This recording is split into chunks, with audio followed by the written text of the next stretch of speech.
Hello everyone, your welcome to important question of electrical machine 2। तो सबसे पहले आपको हम बता दें कि there are so many comment कि आप लोग क्या रहे थे कि इम्पोर्टेंट क्वेश्चन इलेक्ट्रिकल मशीन 2 का भी मतलब अपलोड होना चाहिए। तो चलिए कोई बात नहीं, अभी तक कि हम सभी सब्जेक्ट के इम्पोर्टेंट क्वेश्चन अपलोड करते हैं, पावर सिस्टम से लेकर कंट्रोल सिस्टम। और हमारा एनालिसिस एग्ज़ाम के पॉइंट ऑफ व्यू से बहुत ही अच्छा भी रहता है और कुछ सब्जेक्ट में उतना अच्छा भी नहीं रहा। लेकिन हम अगर बात करें इलेक्ट्रिकल मशीन 2 की, तो आज हम इसमें चैप्टर वाइज जो मतलब सभी यूनिट से हम आपको कुछ इंपॉर्टेंट क्वेश्चन देंगे। तो देखिए पीपीटी बहुत ही अच्छे से रेडी है, एज वेल एज हम आपको प्रीवियस ईयर क्वेश्चन भी मतलब आपको दिखाएंगे कि आप मतलब कैसे क्वेश्चन हम आते हैं और कैसे आपको अटेम्प्ट करने हैं। तो चलिए हम इस सेशन को स्टार्ट करते हैं, जिसमें कि अगर सबसे पहला हम बात करें यूनिट नंबर फर्स्ट, तो यूनिट नंबर फर्स्ट से हम आपको 5 क्वेश्चंस मतलब सभी जो भी यूनिट है उससे हम 5 क्वेश्चन आपको देने वाले हैं। और उसके बाद आप देख सकते हैं लास्ट में हम प्रीवियस ईयर क्वेश्चन भी लिए हैं और सभी प्रीवियस ईयर से आपको समझाएंगे टॉपिक वाइज कि कौन सा टॉपिक इट्स रियली इंपॉर्टेंट, जिसको कि आप छोड़ नहीं सकते हैं। तो electrical machine 2 is not so tough, अगर आप अच्छे से पढ़े होंगे तो बहुत ईजी सब्जेक्ट है, बहुत ईजी सब्जेक्ट है। मतलब इलेक्ट्रिकल इंजीनियरिंग की हम बात करें तो इलेक्ट्रिकल इंजीनियरिंग में पावर और कंट्रोल से ये ईजी सब्जेक्ट है। But if your mindset is good then is easy, otherwise अगर माइंडसेट अच्छा नहीं है, अगर आप शुरू से नहीं पढ़ें तो बहुत ही डिफिकल्ट, बिल्कुल सिंक्रोनस मशीन आपको समझ में नहीं आने वाला है। तो चलिए सबसे पहले हम बता दें यूनिट नंबर फर्स्ट की अगर हम बात करें तो सबसे पहला क्वेश्चन जिसे आप बिल्कुल छोड़ नहीं सकते, मतलब एग्जाम में हमेशा आता है, derive the EMF equation for an alternator. जो ईएमएफ इक्वेशन हमने अपने जो भी हम क्वेश्चन आपको बताने वाले हैं सभी क्वेश्चन को हम वन शॉट में कराए हैं। और जो क्वेश्चन को नहीं कराएं, एक क्वेश्चन ऐसा मुझे लगा कि जो मतलब आपके एग्जाम में आ सकता है, उसको हम इस टॉपिक में थोड़ा सा हम मतलब बता देंगे। तो सबसे पहले ईएमएफ इक्वेशन ऑफ अल्टरनेटर बिल्कुल आप छोड़ नहीं सकते हैं, जो भी 4.445 जो भी होता है आप एक बार देख लीजिएगा। और आल्सो डिराइव द मतलब pitch factor and distribution factor, इसके भी डेरिवेशन हमेशा आपके एग्जाम में आते रहते हैं। तो सबसे पहला क्वेश्चन, पहला यूनिट जो कि सिंक्रोनस मशीन फर्स्ट है, उसका derive N EMF equation and develop the equation expression for pitch factor and distribution factor. अगर दूसरा क्वेश्चन की हम बात करें तो डिटर्मिनेशन ऑफ वोल्टेज रेगुलेशन। देखिए वोल्टेज रेगुलेशन के 3 मेथड मैंने बताया था। सबसे पहला मेथड है इस मतलब क्वेश्चन में हमेशा बार बार आता है ईएमएफ इक्वेशन, जिसे कि एसआईएम सिंक्रोनस इम्पीडेंस मेथड भी कहते हैं। Why it is called pessimistic method. तो अभी हम यहाँ एक मेथड की बात कर रहे हैं, केवल ईएमएफ मेथड। आपसे हम बोलेंगे कि जो तीनों मेथड है वो बहुत इंपॉर्टेंट है। पहला ईएमएफ मेथड था, अगर आपने वन शॉट देखा है या पढ़ा है। दूसरा एमएफ मेथड था और तीसरा जो था पॉइटियर या जीरो फैक्टर मेथड था। तो तीनों मेथड को आप जरूर पढ़ लीजिए। आपको अभी हम एग्ज़ाम पॉइंट मतलब जो भी प्रीवियस ईयर है उससे आपको दिखाते हैं कि क्वेश्चन जो हम बता रहे हैं उससे कितना एनालिसिस करके हमने बताया हुआ है। तो जैसा हमने बताया, ये दो दो नंबर का क्वेश्चन है। पोल फैक्टर क्या होता है, कॉइल पिच क्या होता है, फ्रैक्शनल पिच या शॉर्ट सर्किट पिच क्या होता है, coil span factor, distribution factor, इसके जो मतलब डिफिनीशन है उसको याद कर लीजिए, इनके फार्मूला याद कर लीजिए। क्वेश्चन नंबर अगर हम 4 की बात करें तो देखिए क्वेश्चन नंबर 4 को हमने हाईलाइट किया है। हाईलाइट इसलिए किया है कि ये सभी चैप्टर के लिए आपके क्वेश्चन बहुत इंपॉर्टेंट है, इसको आप छोड़ ही नहीं सकते। मतलब explain the working principle of 3 phase synchronous machine. मतलब यहाँ पे देखिए 3 फेज सिंक्रोनस मशीन दिया है, तो यही वर्किंग प्रिंसिपल सभी क्वेश्चन में है। जैसे ये 3 फेज आपका सिंक्रोनस मशीन हो गया, तो 3 फेज यहाँ पे इंडक्शन मशीन का भी वर्किंग प्रिंसिपल जरूर से जरूर पूछता है। तो ये सभी क्वेश्चन में हम इस मतलब क्वेश्चन को हम नहीं रिपीट करेंगे, एक ही बार हम यहाँ पे आपको बता देते हैं फर्स्ट यूनिट में ही कि हर एक यूनिट में जो आपका 3 फेज इंडक्शन मोटर है उसका भी वर्किंग प्रिंसिपल और कंस्ट्रक्शन पूछता है। सबसे मेन थिंग कि आपको हम इस स्टार्टिंग से बताए थे construction and working principle of 3 phase induction machine, 3 phase synchronous machine और single phase induction machine.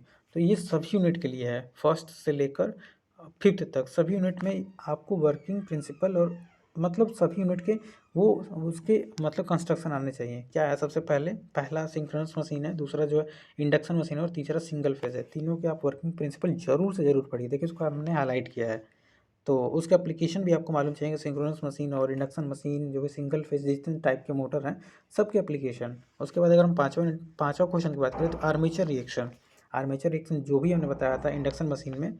Armature reaction जो हमने मतलब इंडक्शन सॉरी हाँ सिंक्रोनस में जो हमने आपको आर्मेचर रिएक्शन बताया था, जो साइलेंट पोल का आर्मेचर रिएक्शन जो कि D axis Q axis double reaction theory था, उसको आप छोड़ नहीं सकते। तो यहाँ से हमने आर्मेचर रिएक्शन बताया।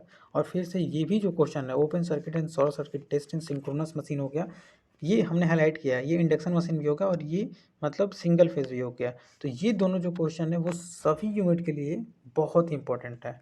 तो अभी तक हमने फर्स्ट यूनिट में आपको केवल और केवल 6 क्वेश्चन बताया, और ऑब्वियसली मैं कह सकता हूँ कि अगर 6 क्वेश्चन आप केवल और केवल 6 क्वेश्चन पढ़ के जाते हैं तो मतलब मेरी बात का उम्मीद कीजिए कि 60% क्वेश्चन फर्स्ट यूनिट का इसी में से रहेंगे। तो फिर से मैं बता दूं कि केवल और केवल I am talking about theoretical portion, because मैंने जो वन शॉट अपलोड किया वो थ्योरेटिकल पोर्शन था। लेकिन अगर आप न्यूमेरिकल में अच्छे हैं, न्यूमेरिकल इतना कठिन नहीं होता है, केवल फार्मूला आपको मालूम चाहिए। अब मान के चलिए N S equal to 120 P by F, इस पर कोई क्वेश्चन दिया, पोल दिया, फ्रीक्वेंसी दिया, आपसे सिंक्रोनस स्पीड पूछ रहा है, तो इतना तो आप कर ही सकते हैं। तो न्यूमेरिकल के डेटा भी एग्जैक्ट कोई नहीं बता सकता, और ना ही ये बता सकता कि कैसे न्यूमेरिकल आने वाले हैं। तो न्यूमेरिकल को हमने नहीं बताया, लेकिन हाँ जितने भी थ्योरेटिकल क्वेश्चंस हैं अभी हम आपको पेपर से मैच करा के दिखाते हैं कि जो हम बता रहे हैं कितना एनालिसिस की बात बता रहे हैं। तो हम यही कहेंगे कि वीडियो बनाने में बहुत ही एनालिसिस करना पड़ता है और बहुत टाइम लगता है इंपॉर्टेंट क्वेश्चन बताना। तो आपसे एक ही रिक्वेस्ट रहेगा कि वीडियो को जितना शेयर कर सकते हैं उतना शेयर कीजिए, ताकि किसी का बैक ना लगे। मतलब ऑब्वियसली हम कह सकते हैं कि जो वन शॉट होता है मेरा, वन शॉट इज़, बार बार मैं कहता हूँ, it's not one shot for any competitive exam और एनी मतलब किसी से कंपेयर करेंगे कि समझ में नहीं आ रहा लेक्चर है, जस्ट इट्स मतलब लाइक अगर कोई किसी का बैक लग रहा है, अगर वो वन शॉट देख ले and what ever the question I am taking giving you, तो इतना करने से उसका बैक तो बिल्कुल नहीं लगेगा। वो अगर अच्छे से पढ़ ले मेरा वन शॉट तो 30+ मतलब क्वेश्चन आराम से स्कोर कर सकता है इन एग्जाम।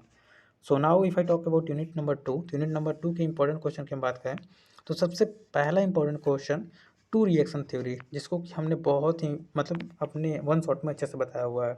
सैलिएंट पोल के जो मतलब ये भी आर्मेचर रिएक्शन है, टू रिएक्शन थ्योरी, तो आप देख लेना, बहुत इंपॉर्टेंट है। दूसरा क्वेश्चन की हम बात करें, comparison between salient pole and non salient, जो सैलिएंट और सिलिंड्रिकल और non cylindrical type of rotor होता है उसमें कंपेरिजन जरूर से जरूर पूछता है। तीसरा क्वेश्चन की हम बात करें, तीसरा क्वेश्चन जो है, explain why three phase synchronous machine are not self starting, इसको भी बहुत ही अच्छे से हमने बताया है और आपके एग्जाम में हमेशा पूछता है कि जो सिंक्रोनस मशीन है वो सेल्फ स्टार्टिंग क्यों नहीं होता है, and what is the method for starting method of three phase, मतलब स्टार्टिंग मेथड क्या होता है, जो कि हमने बताया था पोनी मोटर का यूज करके, इंडक्शन मोटर का यूज करके, इंडक्शन मोटर का यूज करके। तो ये स्टार्टिंग मेथड जो थ्री फेज सिंक्रोनस मशीन का होता है ये भी आपके एग्जाम में आता है। अगर चौथा क्वेश्चन की हम बात करें सेकंड यूनिट का, with the help of phasor diagram explain the operation of synchronous motor at constant load with variable excitation, इसको भी हमने बहुत ही अच्छे से बताया कि कांस्टेंट लोड हो और वेरिएशन मतलब क्या करें, एक्साइटेशन और वेरिएशन करें, तो उसका फेजर डायग्राम हमने बहुत ही अच्छे से बताया है। ये भी आपके एग्जाम में पूछता ही पूछता है। वी कर्व क्या होता है, इन्वर्टेड वी कर्व क्या होता है एट डिफरेंट लोड, ये भी हमने बताया था। जरूर आप पढ़िए, जो हम आपको 5 क्वेश्चन पर यूनिट दे रहे हैं इसको आप छोड़ ही नहीं सकते हैं, ठीक है। तो क्वेश्चन नंबर 6 की बात करें, question number 6, explain in detail hunting, hunting क्या होता है, हंटिंग को भी हमने बहुत अच्छे से बताया और हमेशा पूछता है, classify causes and effect of hunting, how it's reduce, तो ये हमारा 6वां नंबर क्वेश्चन हो गया। उसके बाद देखिए यूनिट नंबर 3 और यूनिट नंबर 4, आप जानते हैं कि इंडक्शन मशीन फर्स्ट और इंडक्शन मशीन सेकेंड है। तो इसको हम एक ही मतलब पेज में हम लेने वाले हैं, केवल और केवल मतलब ये 3 और चौथे चैप्टर से केवल 5 क्वेश्चन बताने वाले हैं। और सबसे पहले हम आपको बता दें कि यहाँ पे फिर से हम क्वेश्चन को रिपीट नहीं कर रहे हैं। सबसे पहला इंडक्शन मशीन का कंस्ट्रक्शन एंड वर्किंग प्रिंसिपल, और दूसरा जो है open circuit and short circuit जो टेस्ट होता है वो सबके लिए कॉमन है, सब सब्जेक्ट सब यूनिट के लिए कॉमन है, ठीक है। तो सबसे पहले हम बात करें यूनिट नंबर 3 की, what is the important question. तो इंपॉर्टेंट है, discuss the working principle of three phase induction motor, आ गया ना, with the neat sketch discuss construction, वही है। यहाँ पे मेनली केज टाइप और जो आपका इस स्लिप रिंग होता है उसकी यहाँ बात करेगा। तो दोनों जो रोटर होते हैं उसके कंस्ट्रक्शन वर्किंग प्रिंसिपल जरूर पढ़ के जाइए। फिर से हम दूसरे क्वेश्चन की बात करें तो explain with the NEET diagram at the torque slip characteristic, ये आप बिल्कुल छोड़ नहीं सकते भैया, 7 नंबर में जरूर पूछता है, torque slip characteristic of induction motor. उसके बाद हम नेक्स्ट क्वेश्चन की बात करें, third question, what is the need of starter, हमने देखिए चौथा नीट आ गया यहाँ से, what is the need of D मतलब starter, D starter, star delta, auto transformer, जो भी हमने बताया था उसको जरूर देख लो। तो ये आपका थर्ड क्वेश्चन हो गया, what is the need of starter induction motor and need sketch of, यहाँ पे ऑटो ट्रांसफार्मर हमने दिया है, ऑटो ट्रांसफार्मर ज़्यादा आता है लेकिन सबको आप देख लेना, डी स्टार डेल्टा, ठीक है। उसका चौथा क्वेश्चन की हम बात करें तो फोर्थ नंबर क्वेश्चन क्या है आपका, explain the working of deep bar rotor and मतलब डबल केज इंडक्शन मोटर और डीप बार के मतलब डिफरेंस देख लीजिएगा और वर्किंग प्रिंसिपल देख लीजिएगा। कोगिंग क्रोलिंग क्या होता है, ये 2 नंबर पूछता है, कभी कभी 7 नंबर में पूछता है। उसके बाद छठवां नंबर के हम क्वेश्चन की बात करें तो मतलब जो आपका स्पीड कंट्रोल मेथड है, कांस्टेंट पोल चेंजिंग मेथड, हमने अपने वन शॉट में बताया, VYF मेथड, ये आपके एग्जाम में हमेशा रिपीट करता है, तो जरूर आप इस क्वेश्चन को रेडी करके जाइए। उसके बाद हम 7वें क्वेश्चन की बात करें तो with the help of suitable diagram cascade operation of 3 phase induction motor और relation between cumulative and differential. देखिए ये क्वेश्चन मतलब 2021 में भी पूछा है, मतलब हमें लगता है कि ये क्वेश्चन क्यों ना, मुझे लग रहा था कि 2024-25 में पूछने वाला है, इसलिए इस क्वेश्चन को हमने अपने वन शॉट में नहीं कराया था।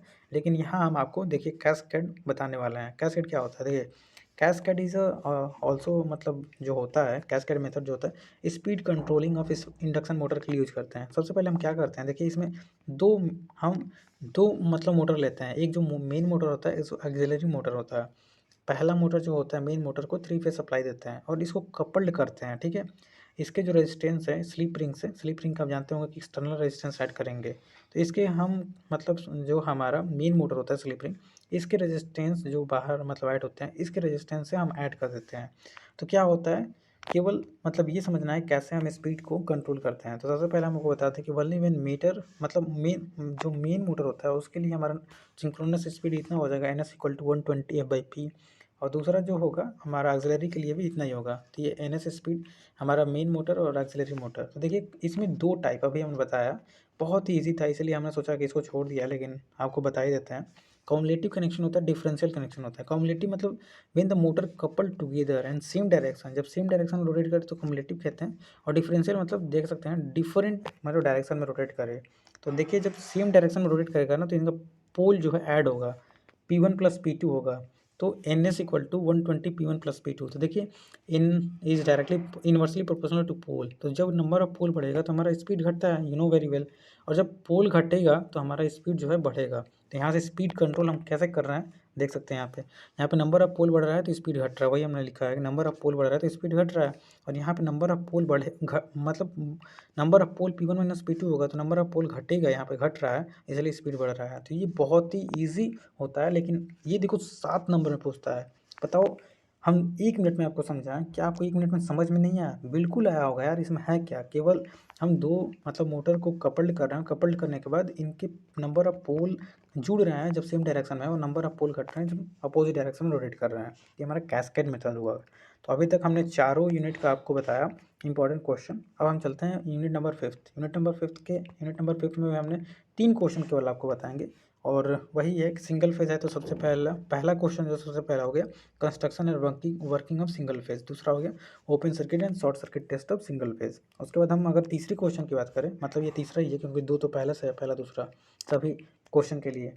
तो double revolving theory of single phase induction motor, ये बिल्कुल छोड़ के नहीं जा सकते हैं, मतलब ये आता ही आता है। Enlist the method of starting of single phase, मतलब जो नेक्स्ट क्वेश्चन की बात करें तो जितने भी स्टार्टिंग मेथड हैं आपके सिंगल फेज इंडक्शन मोटर के, सभी को हमने बहुत अच्छे से बताया था। जो स्प्लिट फेज होता है, capacitor start, capacitor run, capacitor permanent capacitor जो होता है, और साइडेड पोल, सभी जो मशीन होते हैं जो सिंगल फेज, इनके आप कंस्ट्रक्शन वर्किंग प्रिंसिपल एप्लीकेशन छोड़ नहीं सकते। उसके बाद हम आप बात करें तो last question of unit number 5 तो वो है explain the working construction of shaded pole, और मतलब जो परमानेंट है कैपेसिटर, इसके मतलब हमेशा रिपीट करते रहते हैं। तो आप देख लीजिएगा, अभी तक सभी यूनिट के हमने बताया। तो अच्छा लगा तो मतलब लाइक कीजिए, सब्सक्राइब कीजिए। आगे हम क्वेश्चन बता देते हैं। देखिए जो सबसे पहले 2019 से लेकर 2023-24 5 साल के पेपर हम आपको इस PDF में देंगे, तो आप नंबर ऑफ़ क्वेश्चन देख सकते हैं कैसे एग्ज़ाम में आते हैं। तो चलिए हम 1-2 क्वेश्चन देख लेते हैं, पेपर कैसे आते हैं, क्या हमारा वन शॉट आपके एग्ज़ाम पॉइंट ऑफ व्यू से कितना इंपॉर्टेंट है। तो सबसे पहले देखो पहला क्वेश्चन कोगिंग हमने आपको बताया था, डिस्ट्रीब्यूशन फैक्टर पिच फैक्टर हमने बताया था, working principle of repulsion motor हमने अपने मतलब वन शॉट में कराया, V curve inverted V curve, फिर से एक्सप्लेन द टू मतलब फेज मतलब वाई 2 फेज रोटेटिंग फील्ड, ये भी हमने आपको बताया था। Difference between salient and construction, मतलब साइलेंट पोल और जो आपके नॉन साइलेंट पोल होते हैं उनके बीच में डिफरेंस। यहाँ से induction motor can not run at synchronous speed. तो अब देखो ना 14 नंबर तो बिल्कुल फ्री के हैं, इसमें क्या नहीं आ रहा है आपको, सब कुछ हमने बताया है। फिर से बताओ, अगर हम सेक्शन नंबर बी की तरफ चले, सेक्शन नंबर बी में केवल 3 क्वेश्चन करना होता है।